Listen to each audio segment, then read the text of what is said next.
Petit Féroce va à l'école. Chapitre 1. La dernière guerre de Petit Féroce. Chut! Silence! Taisez-vous, je vous dis. Oui, c'est bien moi, Petit Féroce le Cavernois, avec mes cheveux noirs et ma massue. Mais ne me dérangez pas. Je suis sur le point de capturer le chef de nos ennemis, les affreux marmicreux. Et ce sera une grande victoire, car je suis un héros.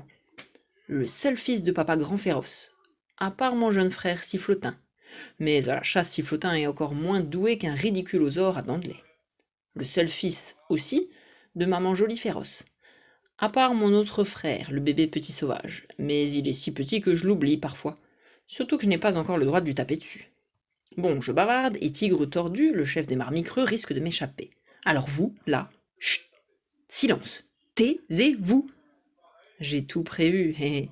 J'ai installé en haut d'un séquoia les oreilles de Floup, le reniflou apprivoisé de Sifflotin. Il fait le guet. Floup a une poche sur le ventre, des poils marrons jusque sur le bout de son gros nez mou et de larges oreilles velues capables d'entendre un chutosaure au milieu de la forêt. Mais il est très mal élevé. Sifflotin le gâte beaucoup trop. Sur le séquoia voisin se trouve mon cher gentil Roum, mon brave et intelligent petit ronronge, qui a une jolie fourrure brune, des dents tranchantes et pointues, et une longue queue. Je l'ai chargé de ronger une grosse branche juste quand Tigre Tordu passera dessous. Alors il sera assommé. Le marmicreux par Roum. Ding! Puis capturé. Dong! Par qui? Par moi. Et par Sifflotin. Et puis par moi. Et par mon cousin Gob Gob. Et aussi par moi. Et par ma cousine Galipette. Et surtout par moi. Alors papa Grand Féroce me félicitera, et ma tante Gentille Cabriole, l'artiste de la famille, peindra sur les murs de sa caverne les prodigieux exploits de Petit Féroce le Grand. C'est moi. Et... non! Comment non? Mon cousin Gob Gob grogne. Maman Gentille Cabriole peindra mes exploits, ceux de terribles gobeurs de monstres, surnommés Gob Gob l'immense. Je suis le chef de l'expédition. Et puis quoi encore? Je réplique. Non, c'est moi. D'ailleurs, c'est mon ronronge qui assommera Tigre Tordu. Ah oui? Oui. Alors cet idiot de Gob Gob tire la queue que Roum avait laissé pendre de son séquoia. Le ronronge lui dégringole sur la tête et les voilà assommés tous les deux. Le bruit alerte Tigre Tordu et les affreux marmicreux qui se précipitent vers nous en hurlant. Catastrophe! On va se retrouver dans la marmite! Par chance, Guépard, le fils de Tigre Tordu, est un jour tombé amoureux d'un coup, broum, de ma cousine Galipette. Il est devenu, en secret, chut, l'ami de la famille. Il nous prévient de loin. Cachez-vous! Vite, vite, nous nous faufilons courageusement dans un terrier de taupivore. Évidemment, c'est un peu serré. J'ai les pieds dans la poche de Floup et Sifflotin le nez coincé entre les dents de Roum. Dehors, Guépard raconte à son père. Des cavernois? Oui, j'en ai aperçu un ou deux, plus maigrichons qu'un froussifrousseur déplumé. Pas de quoi fouetter un mammouth. Déplumé, moi? C'est scandaleux. Heureusement, Guépard entraîne les marmicreux sur une fausse piste et nous rejoignons la tribu. Seulement, Roum a mal à la tête, Gob Gob a une bosse plus grosse que lui et nous avons failli nous laisser capturer, ce qui aurait mis toute la tribu en danger. Remarquez, mes parents ne sont pas mécontents, ils ne sont pas fâchés, ils ne sont pas en colère. Ils sont absolument, totalement, impitoyablement furieux. Ils fulminent. Petit Féroce devient chaque jour plus imprudent. Fini, la guerre et les massacres. Il faut lui donner une bonne leçon, une bonne éducation et même de l'instruction. Et il décide de m'envoyer à l'école. Je ne veux pas, c'est épouvantable, c'est atroce. Je proteste, je refuse. Je ne veux pas aller à l'école.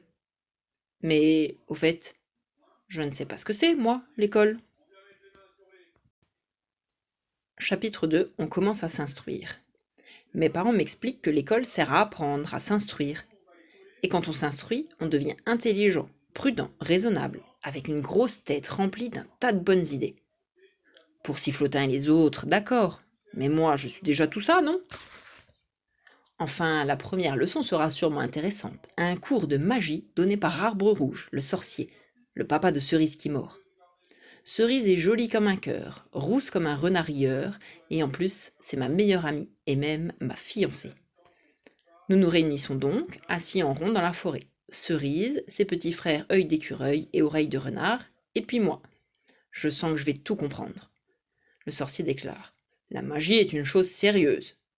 Oui, papa, répond Œil d'écureuil en organisant une course d'escarcroc entre ses doigts de pied. Oui, papa, assure Oreille de renard qui récompense le vainqueur avec une feuille de salade douce. Bien sûr, papa, affirme Cerise en me glissant sournoisement un escarcroc sur le gros orteil. Je hurle. Aïe! Arbre rouge me reproche. Petit féroce, ne fais pas le galopitre. Explique-moi plutôt à quoi sert la magie. Je me gratte le bout du nez. À croquer plein de mammouths sans se fatiguer à les chasser? Oh là là, Arbre rouge semble furieux. Ce n'est sûrement pas la bonne réponse. Peut-être qu'il n'aime pas le mammouth? Ça paraît incroyable, mais les sorciers sont des gens bizarres. Cerise et ses frères éclatent de rire. Arbre rouge me regarde fixement. Soudain, il sursaute. Plusieurs gros escarcrocs tombent de sa barbe. Le sorcier soupire. Passons aux travaux pratiques, les plantes magiques. Petit féroce, fais pousser quelque chose de simple pour commencer. Disons une marguerite. Je me concentre, prononce quelques mots et... Un chardon croque jaillit de terre et me saute à la figure. Je suis perdu. Non, sauvé. La queue de Roum surgit d'un buisson, claque brusquement, s'enroule autour de la plante monstrueuse et l'arrache d'un coup sec. Arbre rouge ordonne d'une voix sévère. Il y a quelqu'un? Sortez de là. Roum pointe timidement le museau hors du buisson, puis gambade vers moi et me lèche joyeusement le bout du nez. Il s'ennuyait pendant l'école, le pauvre petit. Arbre rouge me regarde mécontent. J'explique.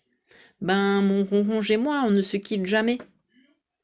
Mais le buisson remue encore, et Sifflotin en sort, l'air penaud. Je bredouille. Ben, c'est mon petit frère. Floup le suit en traînant lamentablement ses oreilles. Je bafouille. Bah, c'est son reniflot et il ne se quitte jamais. J'examine les buissons avec inquiétude. Bientôt fini ce défilé. Hélas, Gob Gob apparaît à son tour, baissant le nez, suivi par Galipette, suivi par Guépard. Je bégaye nerveusement. C'est un copain, le fiancé de ma cousine. Arbre rouge s'étonne. Un petit marmicru? Guépard rougit et marmonne. Ben, c'est que j'ai envie de m'instruire, moi aussi. Ouais, moi je pense qu'il veut tenir la main de Galipette pendant les leçons, ce malin. Arbre rouge médite. Un jeune marmicreux. Et s'il est fâché? Et s'il transforme Guépard en rat à poil pelé ou en poil aux pattes tondues? Ce sera la guerre avec les affreux marmicreux. Mais Arbre rouge sourit et déclare. La magie et l'instruction doivent servir à tout le monde. Je te félicite d'avoir un ami marmicreux, petit féroce. Gob Gob proteste.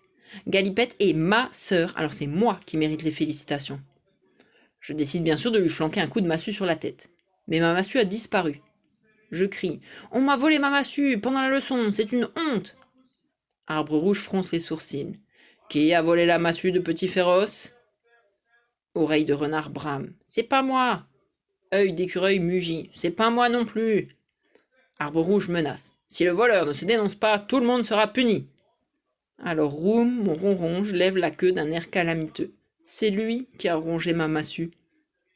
J'ai l'impression que mon ronronge a une dent contre l'école. Chapitre 3. La grande salade de lièvreux et de lapinois. Arbre rouge nous dévisage. Nous sommes très impressionnés. Même Floup et Sifflotin baissent timidement la truffe. Le sorcier proclame. N'oubliez jamais que la magie doit servir au bien de tous, petits et grands, garçons et filles, cavernois et marmicreux. Tant qu'elle ne sert pas au mammouth. Arbre rouge lève le bras, un coup de tonnerre retentit. Je me sens tout petit, je prends doucement la main de Cerise, ça me réconforte. Arbre rouge pose par terre sa coiffure de grand sorcier et ordonne à ses fils. Révision de la dernière leçon, apparition d'un lapinois. Œil d'écureuil se lève, prononce une formule magique et soudain, une oreille pointue surgit entre les plumes de la coiffure. Un joli lapinois noir et blanc qui remue craintivement le museau. Je m'en lèche déjà les babines lorsqu'Oreille de renard crie d'une voix furieuse. Tricheur! Copieur! Œil d'écureuil prend un air innocent. Moi? Renard fulmine. C'est mon lapinois! Tu as fait apparaître mon lapinois! Voleur! Pas vrai! Si, c'est vrai, ton lapinois est noir avec des oreilles blanches et le mien est blanc avec des oreilles noires. Tu me l'as volé! Arbre rouge n'est pas content du tout. Écureuil, c'est très mal. En punition, tu me copieras sans liévreux. Œil d'écureuil pleurniche. S'il te plaît, papa, j'en ne recommencerai plus. Mais le sorcier répète. Sans liévreux, tout de suite. Cerise rigole, claque des doigts et soudain, un tigre moustachu bondit par-dessus nos têtes avant de disparaître dans une gerbe de flammes. Je suis très fier d'elle, et un peu inquiet, car Arbre Rouge me dévisage et demande « Imite-la, petit féroce !» J'essaye, impossible. À ma droite, Guépard chuchote « Un petit tigre, c'est simple !» Et brusquement, la queue de Roum devient jaune et noire. Peu, c'est facile avec un papa qui s'appelle Tigre Tordu. À ma gauche, Sifflotin murmure « Regarde !» Deux longues dents blanches surgissent brusquement de la gueule de Floup, son reniflou.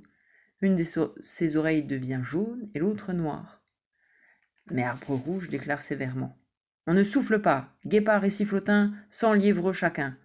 Toi, petit féroce, essaye encore. » Pendant que les copains s'en vont fabriquer leur liévreux d'un air penaud, j'essaye de toutes mes forces, mais je n'arrive même pas à faire pousser une moustache à ma cousine Galipette. Ça vaut peut-être mieux. Découragé, je me lève, m'éloigne des autres enfants. Je ne comprends rien à la magie. Accablé, je cours me cacher dans la forêt, et là, je pleure un bon coup. Ça soulage. Je me sens seul, triste, même si Roum, mon ronron, je me lèche gentiment le bout du nez, mais les copains me rejoignent. Guépard me pose la main sur l'épaule. « Tu sais, je trouve que pour un cavernois, tu es doué. » Sifflotin affirme. « Tu es mon grand frère, tu y arriveras. » Cerise me promet. « Je t'aiderai, tu verras, tu auras un tigrogne rien que pour toi. » Je renifle. « Avec des moustaches ?» Cerise jure. « Des moustaches plus longues que des oreilles de lapinois. Viens, retournons dans la clairière. » Seulement, il n'y a plus d'herbe, plus de buissons, ni d'arbres, ni de fougères. Les liévreux des copains ont tout rongé, croqué, ravagé, même les plumes de cérémonie d'Arbre Rouge. Cerise marmonne. « Oh là là, comment on va s'en débarrasser ?» Le sorcier contemple les bestioles d'un air dégoûté et décide. « Je crois qu'il faut d'urgence vous donner une leçon de cuisine. » Il soupire et ajoute, pendant qu'un lapinois plus hardi que les autres mordit le bout de sa barbe, « avec beaucoup de grandes marmites. »